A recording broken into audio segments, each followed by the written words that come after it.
नमस्कार दोस्तों, आप सभी का स्वागत है आपकी अपनी ऑनलाइन क्लासेस में। मैं दिलीप गरासिया। हम सरल ब्याज पढ़ रहे थे और सरल ब्याज में अब तक हमने 81 यानी कि 81 प्रश्न हमने देख लिए थे। अब जो हम लोग हैं वो 82 से एक अलग प्रकार के अलग पैटर्न के प्रश्नों को पढ़ेंगे और मैं उम्मीद करता हूँ कि आपने पिछली क्लासेस ज़रूर देखी होगी, है ना। अगर नहीं देखी है तो प्लेलिस्ट में जा कर के देखें। हम पूरी सीरीज़ कंप्लीट करा रहे हैं और एक अच्छे लेवल के, है ना, लेटेस्ट अपडेटेड क्वेश्चन आपको करवा रहे हैं, है ना, वो भी फ्री ऑफ कॉस्ट में। चलिए तो शुरू करते हैं और हम लोग देखते हैं क्वेश्चन नंबर 82 की बात करते हैं। ठीक है, क्वेश्चन नंबर 82 ध्यान से देखिएगा क्या कह रहा है क्वेश्चन। क्वेश्चन में क्या लिखा हुआ है कि 17,000 रुपये की राशि साधारण ब्याज पर 2 भागों में 2 वर्ष के लिए 8% और 10% वार्षिक दर पर उधार दी जाती है। देखो 17,000 रुपये है, उसको 2 अलग अलग भागों में बांट दिए हैं। एक को 8% से दिया है, दूसरे को 10% से दिया है।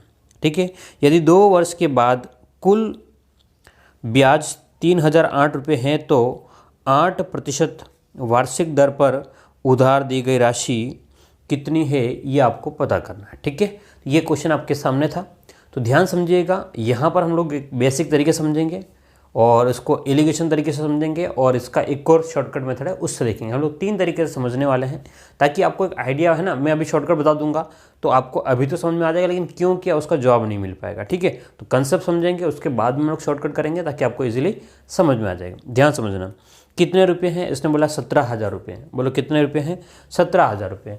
तो हम बात करते हैं भाई 17,000 रुपये है हमारे पास में। ठीक है, अब ये 17,000 रुपये हैं, इसको 2 भागों में बांट दिया। ठीक है, अब 17,000 रुपये हैं, 2 भागों में बांटा है। अब ये पता नहीं कि पहले को कितना मिला, दूसरे को कितना मिला। अब आप ये मत कहना कि सर 17,000 है तो आधे आधे बांट दो, है ना, 8.5 बांट दो तो आपके 17,000 रुपये हो जाएंगे। ऐसा नहीं है, हमें पता नहीं है। तो जब पता नहीं होता है तो हम लोग क्या करते हैं जनरली, जैसे कि मान लो एग्जाम्पल समझना, मान लो किसी के पास में 100 रुपये हैं। अब 100 रुपये 2 लोगों को बांटने हैं तो कितने कितने बांटेंगे। तो मान लो पहले को 100 रुपये दिए हैं, है ना। 100 का मतलब कुछ भी हो सकता है, 10 हो सकता है, 20 हो सकता है, 30, 40, 50, 60, 70, 80, 90 कुछ भी हो सकता है। ठीक है, हमने कहते भाई पहले को मैंने 100 रुपये दिए हैं तो दूसरे को 100 - 100 हो जाएंगे। बात को समझना, मैं क्या कह रहा हूँ, अगर हम 100 रुपये को बांट रहे हैं, एक को हमने 100 दिया है तो अगले को कितना दोगे, 100 - 100। ऐसा क्यों, बात को समझना। जैसे 100 रुपये थे, अगर इसको 20 रुपये दिए हैं तो 100 में से 20 जाएगा, कितना हो जाएगा, 80। इधर 20 है तो इधर कितना हो जाएगा, 80। इधर 30 है तो 100 - 30 तो कितना हो जाएगा, 70 हो जाएगा। ठीक है, तो ये एकदम बिल्कुल बराबर क्लियर हिसाब करेगा। तो हम क्या करते हैं कि इसको मान लेते हैं, इधर 100 रुपये था तो इधर हो जाएगा आपका 17,000 माइनस में x।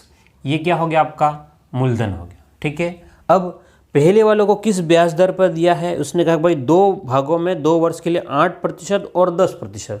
तो भाई मूलधन इसको 2 साल के लिए 8% के हिसाब से, मूलधन दर समय बटे 100, ये पहले वाले का ब्याज प्लस में दूसरा वाला मूलधन ये होगा, मूलधन इंटू 2 साल इंटू 10% बटे में 100।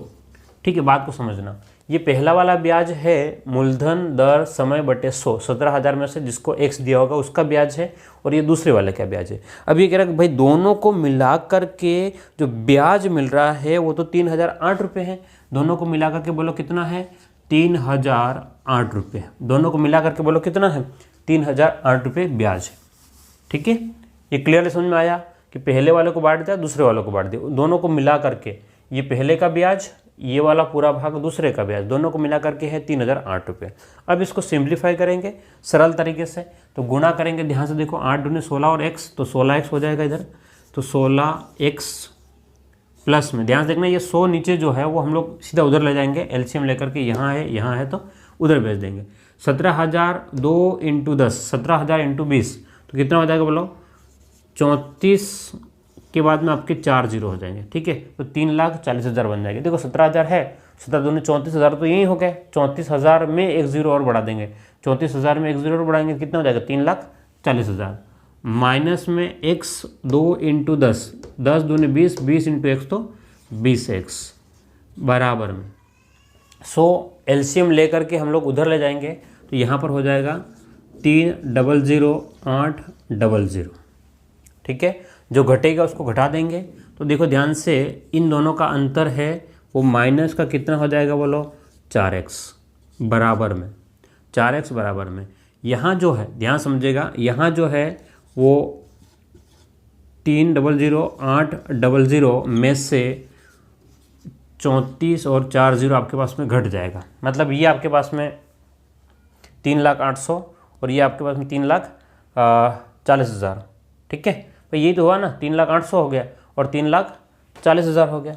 तो अब आपके पास में माइनस का 4x तो इधर है, लेकिन इधर जो है ये बड़ी संख्या है, ये छोटी संख्या है। तो 40,000 में से 800 जाएगा। ठीक है, तो बोलो कितना हो जाएगा, 39,200। ये माइनस में रहेगा। किस में रहेगा, ये माइनस में।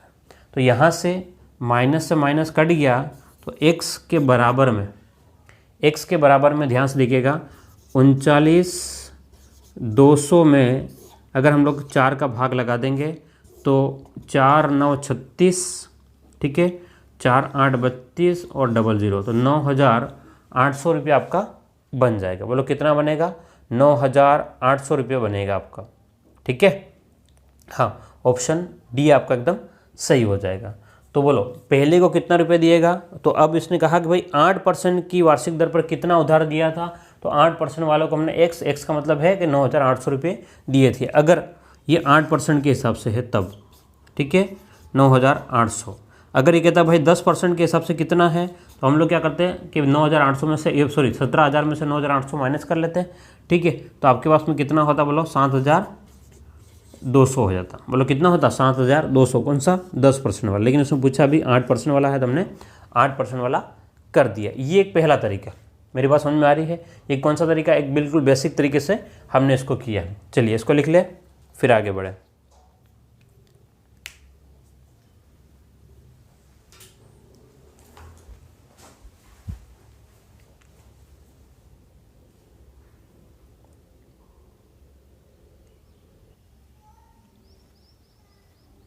चलिएगा, अब बात करते हैं सेकेंड मेथड की। बात करते हैं इसके कि दूसरा तरीका क्या हो सकता है। ध्यान से देखिएगा, अब इसका सेकेंड मेथड क्या हो सकता है, हम लोग उसको देखते हैं कि सेकेंड मेथड किस प्रकार से हम लोग सोल्व कर सकते हैं। ये हम लोग एलिगेशन, ठीक है, अब इसको जो करेंगे वो एलिगेशन तरीके से करने वाले हैं।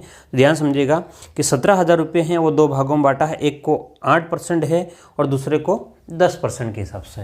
बात को समझना कि भाई 17,000 रुपये को एक को तो 8% के हिसाब से दिया है और दूसरे को दिया है 10% के हिसाब से। दोनों का टाइम समान है। अब इसका ब्याज जो दे रखा है ना, वो कितना है, 3,008 रुपये। देख ध्यान समझना, ब्याज कितना है, ध्यान समझिएगा मैं क्या कह रहा हूँ। इसका ब्याज जो है वो इसने दिया है 3,008 रुपये। ठीक है, इसमें मूलधन जो दिया रखा है वो है 17,000 रुपये। बोलो कितना है, 17,000 रुपये। ठीक है, और इसने समय जो दिया हुआ है, समय जो दिया हुआ है वो है 2 वर्ष। ठीक है, तो हम क्या करते हैं कि पहले भाई एक को 8% से दिया, दूसरे को 10% से, तो इसकी ब्याज की दर निकाल लेते हैं। क्या निकाल लेते हैं, ब्याज की दर। ये तो क्वेश्चन में दिया हुआ है, दर निकालते हैं तो क्या बोलते हैं, बोल ध्यान से कि ब्याज इंटू में 100 बटे मूलधन इंटू समय, ये फॉर्मूला होता है। तो ब्याज जो है हमारे पास में 3,008 रुपये है, इंटू में हम लोग कितना करेंगे, 100 बटे मूलधन कितना है 17,000 इंटू समय कितना है आपका 2। ठीक है, अब इसको हम लोग सिंप्लीफाई करेंगे और ब्याज की दर जो आ रही है उसको निकालेंगे। ठीक है, तो जो कट रहा है उसको काट रहा है, 2 0 से 2 0 कट गए। ठीक है, अब आपके पास में 2 के टेबल से ये पूरा कट जाएगा। बोलो कितना हो जाएगा, 15 30 0 1504 हो जाएगा। ठीक है, अब 170 नीचे, यहाँ पर 2 के टेबल से और कट सकता है। कितनी बार कटेगा, 2 7 14 2 5 10 और 2 दूनी 4, तो 752 बटे 2 से कटेगा 2 8 16 और 2 5 10। ठीक है, 752 बटे में कितना आ रहा है 85। अब और कुछ कट रहा है कि नहीं कट रहा है देख लो एक बार। चलो ठीक है, नहीं कट रहा है तो छोड़ दो, ज़्यादा इतना उलझना नहीं कि कटेगा कि नहीं कटेगा आगे, कोई बात नहीं। ये हमने बस ब्याज की दर आ गई। अब घबराना नहीं कि ये ब्याज की दर तो ऐसे कैसे आगे, हम क्या करेंगे, मैं आपको तरीका बताऊंगा, हो जाएगा सरल। ठीक है, तो हमारे पास में जो 752/85 आया, इन दोनों का एवरेज जो ब्याज की दर आई है वो 752 बट्टे कितना आ गया बोलो, 85 आ गया, इन दोनों का मिला करके। अब समस्या एक ये है कि यहाँ जो ब्याज दर है वो बट्टे में है, और बट्टे में कितना है बोलो, 85 है। अब इस 85 को हमको क्या करना बोलो, हटाना है। क्या मेरी बात समझ में आ रही है? 85 को क्या करना है, 85 को हटाना है। हम क्या करते हैं कि 85 का सब जगह गुणा कर लेते हैं। 85 का यहाँ पर, 85 का इसमें और 85 का इसमें। अच्छा, इससे क्या हो गया, ध्यान समझना, ये 85 कट जाएगा, 85 का गुणा 8 में करेंगे तो 8 5 यहाँ पर वापस से हम लोग कर लेते हैं एक बार, ताकि आपको पूरा समझ में आ जाए। 8 5 40 का 0 हासिल कितना है, 4, ठीक है। 8 8 64 और 4 कितना हो गया, 68। 680 यहाँ पर है, यहाँ पर कितना है, 752 है, और यहाँ पर 85 × 8 करोगे तो आपको पास में 850 आएगा। अब ये थोड़ा सा बट्टे में हट गया, ठीक है भाई। एक बार प्रैक्टिस करोगे आप साइड में लिख तो जाओगे फिर प्रैक्टिस होने के बाद में, लेकिन अभी शुरुआत है हम लोग बिल्कुल यहाँ लिख रहे हैं। अब एलिगेशन में क्या होता है, जो बड़ा होता है उसमें से छोटा घटा। अब ये बट्टे वाला हट गया आपके पास में, तो 850 में से 752 घटाओगे तो आपके पास में आएगा 98। कितना आएगा बोलो, 98। और 752 में से ये घटाओगे तो यहाँ पर कितना आएगा आपका, 2 का तो 2 हो जाएगा, और 5 - 8 तो कितना हो जाएगा, 7, ठीक है, 72 हो जाएगा। कितना हो जाएगा, 72। अब बात को समझना, ये आ गया आपके पास में, ये जो 98 और 72 है वो आ गया आपका मूलधन का अनुपात आ गया। किसका आ गया, मूलधन का अनुपात है, ठीक है। ये 8% के हिसाब से है और ये 10% के हिसाब से। क्लियर है बात? हाँ। तो अब हम क्या करते हैं कि 8% के हिसाब से इसने 98 देगा तो 10% से हिसाब से उसको 72 देगा, ठीक है। वो हम कह रहे हैं, लेकिन दोनों को मिला करके, इन दोनों को मिलाओगे तो आपको 170 बनता हुआ दिखाई देगा। कितना दिखाई देगा, 170। तो प्रश्न में ये दे रहा है कि दोनों को मिला करके 17,000 रुपये है, ठीक है। तो 17,000 की तुलना किससे कर लेंगे हम लोग, 170 से, और निकालना उसका गुणा। तो 8% के हिसाब से निकालना है, तो 8% के हिसाब से कितना है, 98, तो गुणा कर लेंगे 98 का।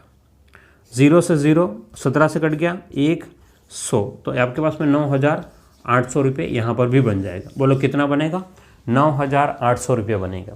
यही तरीका है। देखिए आप कंफ्यूज नहीं होंगे, बहुत बड़ा नहीं है, ठीक है। एलिगेशन बहुत काम आएगा, वो तो बट्टे में ये आ गया, उसकी वजह से आपको सा लगेगा। जब जिस क्वेश्चन में ये बट्टे में नहीं रहेगा वहाँ पर आपको बहुत जल्दी फायदा करेगा, ठीक है। तो 9,800 यहाँ से भी बन जाएगा। करना क्या है एलिगेशन में, आप वीडियो को रिपीट करके एक बार देख लेना, कहीं कन्फ्यूजन हो तो, कि कैसे करेंगे। पहले क्या करेंगे, दोनों को मिला करके ओवरऑल ब्याज की दर निकालेंगे। उस ब्याज दर को निकालने के बाद में उसको सिंप्लीफाई कर देंगे और इसके बाद में मूलधन का अनुपात निकल जाएगा। ये सेकंड तरीका है, ठीक है। लिख लो इसको।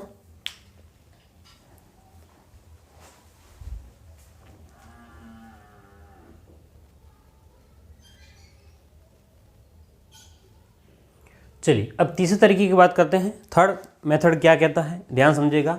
मेथड 3, तीसरा तरीका क्या है, ध्यान समझिएगा। क्या कह रहा है, इसने बोला एक 8% है और दूसरा क्या है, 10% है। टाइम कितना है, 2 साल है, ठीक है। टाइम कितना है बोलो, 2 साल है। एक तो 8% है, दूसरा क्या है आपका 10% है, और समय जो है उसने कहा 2 साल है। पूछा क्या है प्रश्न में, उसने कहा कि भाई 8% के हिसाब से कितना ब्याज दर मतलब राशि देगी, ठीक है। बात को समझना, ये बोला कि भाई एक तो 8% वाला है और दूसरा क्या है आपका 10% वाला है। आपको ये निकालना है, 8 के हिसाब से निकालना है। तो मेरी बात को समझना, आपको जो निकालना है उसको नहीं लेना है, जिसको नहीं निकालना है उसके हिसाब से सोल्व करना है। तो हम लोग क्या करेंगे, 10% के हिसाब से सोल्व करेंगे। किसके हिसाब से, तो हम ये कह रहे हैं कि भाई अगर देखो वैसे कुल ब्याज कितना है, देखो कुल ब्याज कितना है, तो कुल ब्याज जो है वो आ गया आपका 3,008 रुपये, ठीक है। अब अगर हम लोग देखें 10%, ये तो कुल ब्याज जो है वो 8 और 10 दोनों को मिला करके 10% के हिसाब से अगर हम लोग देखें, ठीक है। लिखना नहीं है एग्ज़ाम में लिखना नहीं है 10% के अकॉर्डिंग, ठीक है। हम लोग क्या करते हैं कि 17,000 मूलधन इंटू दर कितना 10 इंटू समय कितना 2 बटे में अगर 100 करते हैं तो 2 0 से ये 2 0 कट गए, तो 17 दूनी 34 00। तो 10% के हिसाब से ब्याज कितना बनना चाहिए था, बात को समझना, 3400 रुपये ब्याज बनना था, किसके हिसाब से?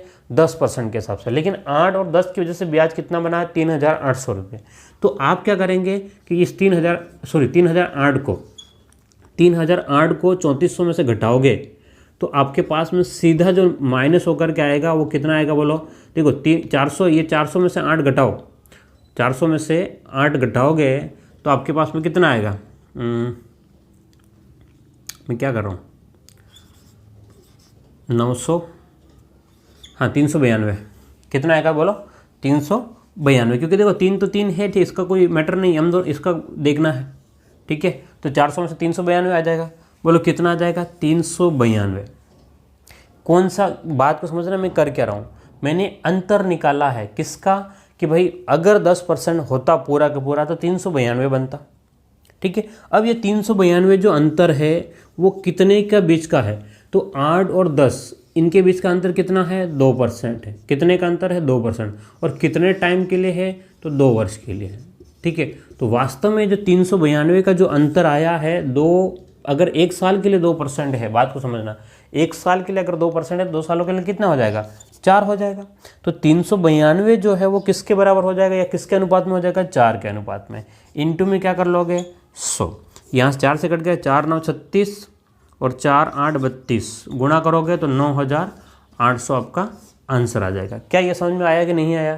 क्या करना है? किसी एक को, जो पूछा है उसको छोड़ दो, नहीं पूछा उसके हिसाब से चलेंगे। अगर आपसे 8% पूछा तो आपको 10 लेके चलना है, अगर 10 पूछता तो हम लोग 8 को लेके चलते हैं, ठीक है। तो ये आपका हो जाएगा। ओके, इसको लिख लो।